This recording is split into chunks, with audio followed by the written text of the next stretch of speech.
Hello everyone, welcome to Shiva coaching classes and career academy. Friends, आज होगी syntax की class. Syntax की class third.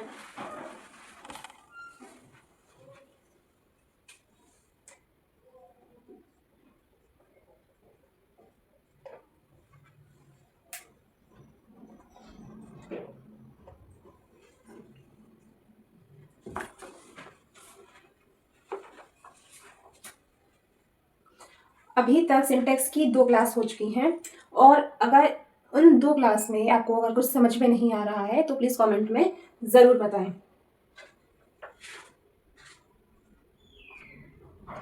कल हम लोगों ने पढ़ा था नीड और डिगर के बारे में। आज हम लोग पढ़ेंगे सपोजिशनल सेंटेंस। कौन से सेंटेंस पढ़ेंगे? Suppositional sentence.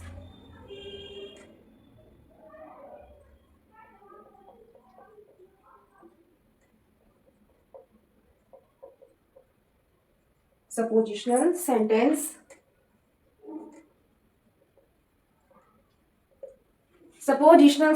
सपोजिशनल सेंटेंस कौन से होते हैं? जैसे इफ हुआ,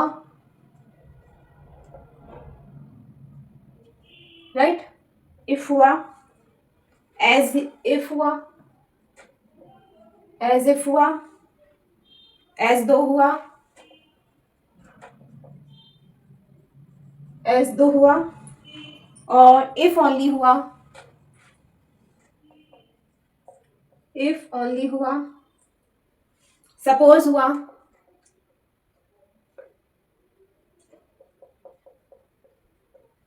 सपोज हुआ, आई विश हुआ, आई विश हुआ, वी विश हुआ, he wish, he wishes, she wishes, she wishes से स्टार्ट होते हैं, मतलब दे विशेस, दे विश हो गया, यू विश हो गया, मतलब इस तरह से हो जाएगा।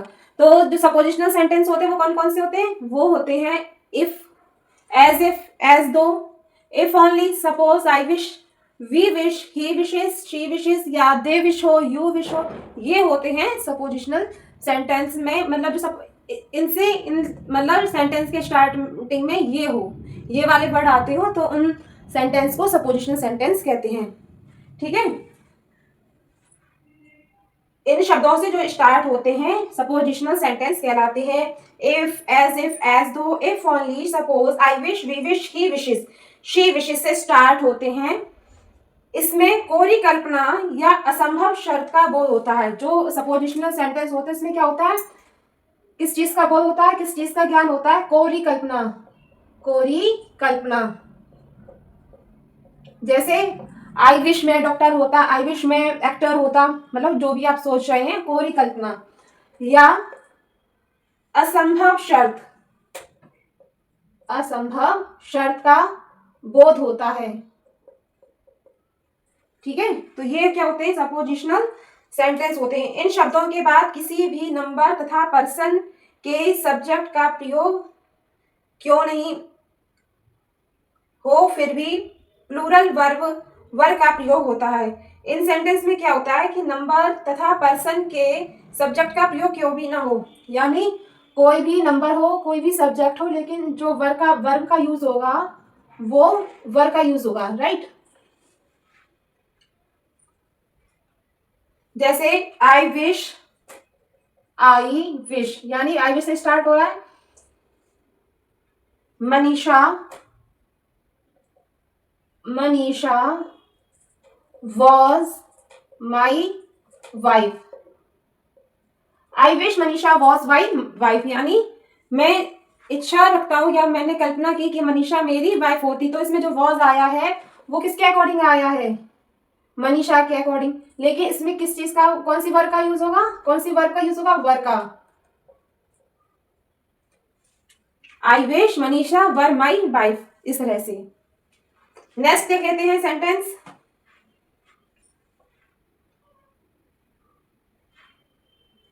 If if he was my boss, यदि वो मेरा बॉस होता, if he was my boss, he would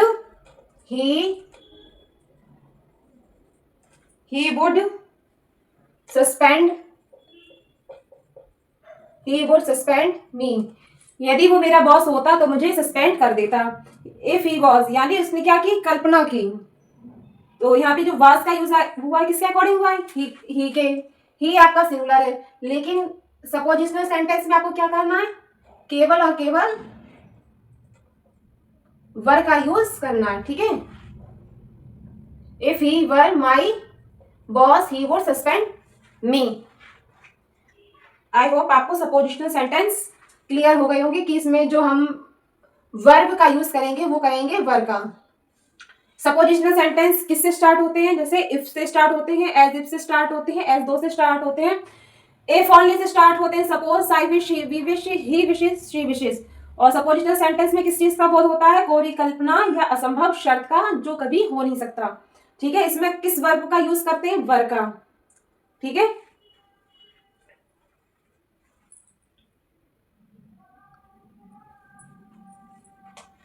next हम लोग देख लेते हैं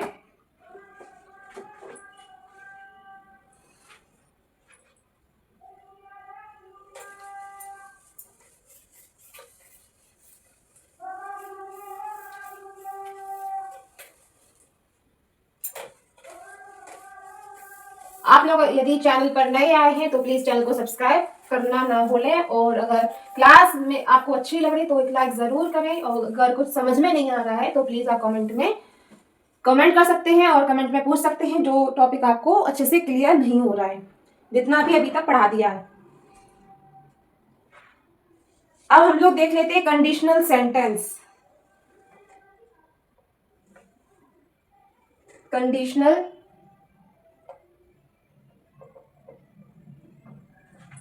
सेंटेंस जितना भी आपको पढ़ाया जा रहा है आप उसे अपनी नोटबुक में नोट कर सकते हैं, तो उसे आप बाद में भी पढ़ सकते हैं और समझ सकते हैं, जिससे आपका जो कंसेप्ट है वो अच्छे से क्लियर हो जाए। अब देख लेते हैं कंडीशनल सेंटेंस। कंडीशनल सेंटेंस, जबकि जो कंडीशनल सेंटेंस होते हैं वो प्राय if, as if, as though से स्टार्ट होते हैं। कंडीशनल सेंटेंस किससे स्टार्ट होते हैं, इफ, एज दो से स्टार्ट होते हैं। प्राय जो कंडीशनल सेंटेंस होते हैं वो इफ, एज दो से स्टार्ट होते हैं, और जो सपोजिशनल सेंटेंस जो भी हमने अभी पढ़ा है वो भी if, as though, if only, suppose, I wish, we wish, he wish से स्टार्ट होते थे, ठीक। अब कंडीशनल सेंटेंस प्राय इफ, एज दो से स्टार्ट होते हैं। इसमें वास्तविक स्थिति का बोध होता है। कंडीशनल सेंटेंस में किसका बोध होता है, वास्तविक स्थिति का बोध होता है।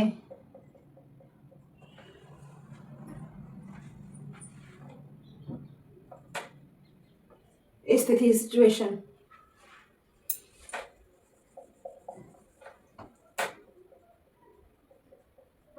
और हम लोगों ने भी किसने पढ़ा था, सपोजिशनल सेंटेंस में क्या पढ़ा था,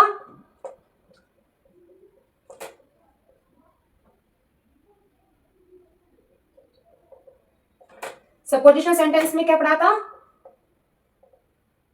इसमें किसका बोध होता है, इसमें कोरी कल्पना और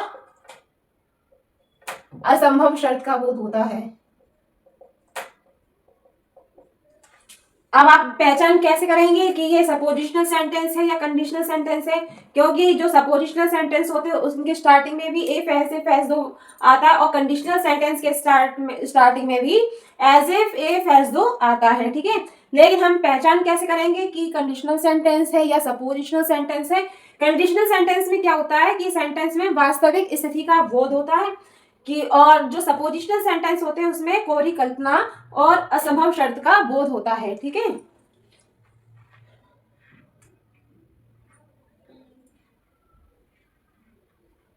इस केस में इफ, एज इफ, एज दो के बाद सब्जेक्ट के नंबर तथा पर्सन के मुताबिक वर्ब का प्रयोग होता है। इसमें हम सपोजिशनल सेंटेंस में किसका प्रयोग करते थे, किस वर्ब का प्रयोग करते थे? सपोजिशनल सेंटेंस में किस वर्ब का प्रयोग होता है? उसमें वर्ब का यूज होता है, ठीक है, वर्ब का। सपोजिशनल सेंटेंस में कौन सी वर्ब का यूज होता है? वर्ब का, ठीक है। लेकिन कंडीशनल सेंटेंस में क्या होगा? कंडीशनल सेंटेंस में सब्जेक्ट के नंबर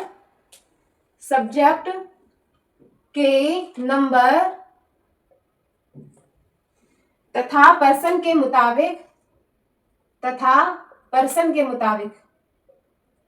मुताबिक जो वर्ब होगी उसका यूज होगा, ठीक है। सब्जेक्ट के नंबर, अगर सब्जेक्ट सिंगुलर नंबर का है या प्लूरल का, तो उसके अकॉर्डिंग हम वर्ब का यूज करेंगे, ठीक, right.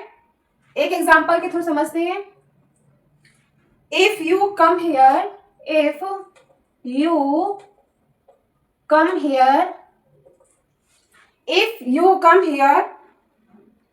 I will teach you.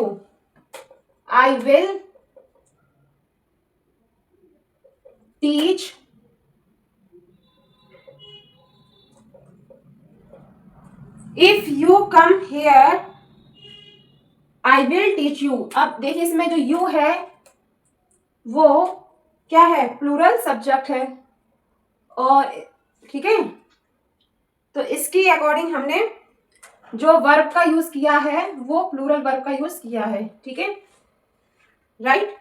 If you come here, यदि तुम यहाँ आते तो मैं तुम्हें पढ़ा दूंगा, तुम यहाँ आओगे तो मैं तुम्हें पढ़ा दूंगा, ठीक है। तो इसमें क्या है? वास्तविक स्थिति का बोध हो रहा है, ठीक है। नेक्स्ट एग्जांपल देखते हैं, क्या है? स्नेहा looks as though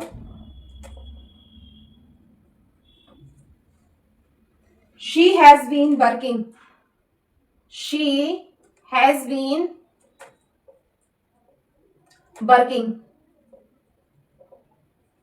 अब देखिए यहाँ पे सिंगुलर सब्जेक्ट है, और सिंगुलर सब्जेक्ट के अकॉर्डिंग जो वर्ब का यूज हुआ है वो सिंगुलर वर्ब का यूज हुआ है, स्नेहा लुक्स। अगर यहाँ पे प्लूरल होता दे, तो दे के अकॉर्डिंग प्लूरल वर्ब का यूज होता, तो यहाँ पे हो जाता दे लुक, ठीक है। तो आई होप आपको कंडीशनल सेंटेंस अच्छे से समझ में आ गए होंगे, और दोनों की पहचान क्या है। जो कंडीशनल सेंटेंस होते हैं उसमें वास्तविक स्थिति का बोध होता है, और सपोजिशनल सेंटेंस में परिकल्पना या संभव शर्त का बोध होता है। सपोजिशनल सेंटेंस में जो वर्ब का यूज होगा वो वर्ब का होगा, और कंडीशनल सेंटेंस में सब्जेक्ट के नंबर तथा पर्सन के मुताबिक हम वर्ब का यूज करेंगे। अगर सब्जेक्ट सिंगुलर है तो सिंगुलर वर्ब, अगर सब्जेक्ट प्लूरल है तो प्लूरल वर्ब का यूज होगा, ठीक है। देखते हैं अब नेक्स्ट रूल क्या है वो देखते हैं।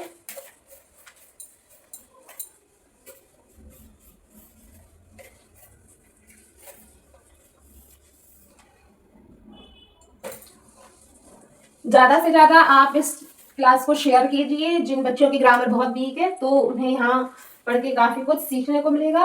यहाँ पर हम बिल्कुल इजी तरीके से पढ़ा रहे हैं, जिससे आपका पॉइंट टू पॉइंट क्लियर होता जाए। नेक्स्ट रूल देखते हैं, ऑप्टेटिव सेंटेंस।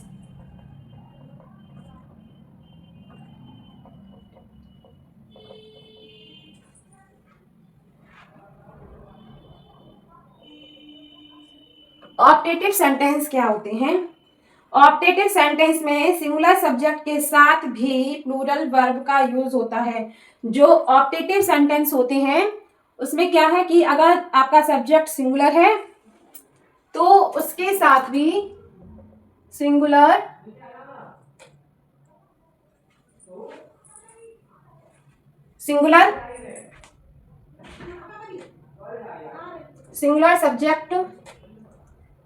सब्जेक्ट के साथ भी किसका यूज होगा? प्लूरल वर्ब का यूज होगा। अगर सब्जेक्ट सिंगुलर है तो भी हम प्लूरल वर्ब का यूज करेंगे, अगर सब्जेक्ट प्लूरल है तो भी प्लूरल वर्ब का यूज होगा, ठीक है, राइट। ऑप्टेटिव सेंटेंस में क्या करना है? ऑप्टेटिव सेंटेंस में सिंगुलर सब्जेक्ट के साथ भी प्लूरल वर्ब का यूज होता है, और प्लूरल सब्जेक्ट है तो भी तो फिर प्लूरल वर्ब का यूज होगा, right. Optative sentence optative sentence कैसे पहचान करेंगे? जिन सेंटेंस में क्या हो, इच्छा का बोध हो, इच्छा का बोध। ऑप्टेटिव सेंटेंस में क्या है? जिस सेंटेंस में इच्छा का बोध होता है वो प्राय ऑप्टेटिव सेंटेंस होते हैं। कभी कभी में ऑप्टेटिव सेंटेंस में नहीं दिया जाता। जो ऑप्टेटिव सेंटेंस होते हैं उसमें क्या होता है? इच्छा का बोध होता है। कभी कभी इन सेंटेंस में में नहीं दिया जाता है, जिसे हम लोग अंडरस्टूड कर लेना चाहिए, जिसे हम लोगों को समझ लेना चाहिए। अगर में नहीं दिया गया तभी हम लोगों को समझ लेना चाहिए कि इसमें में छुपा हुआ है, ठीक है। ऑप्टेटिव सेंटेंस में क्या होता है? इच्छा का बोध होता है। सपोजिशनल सेंटेंस में कोरी कल्पना या असंभव शर्त का बोध होता है। कंडीशनल सेंटेंस में वास्तविक स्थिति का बोध होता है, राइट। एक सेंटेंस देख लेते हैं। लॉन्ग लिव आवर फ्रेंडशिप,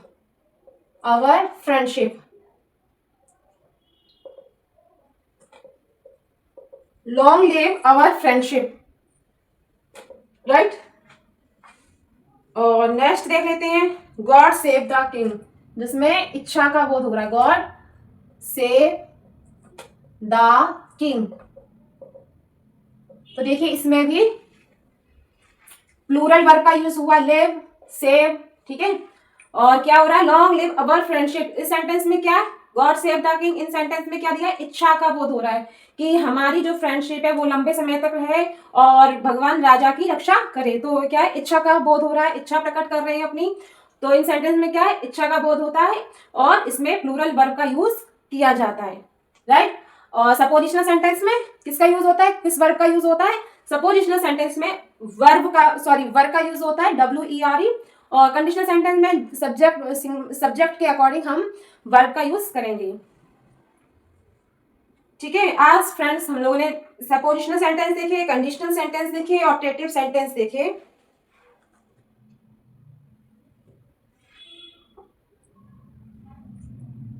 ठीक है, अब मिलते हैं कल की क्लास में।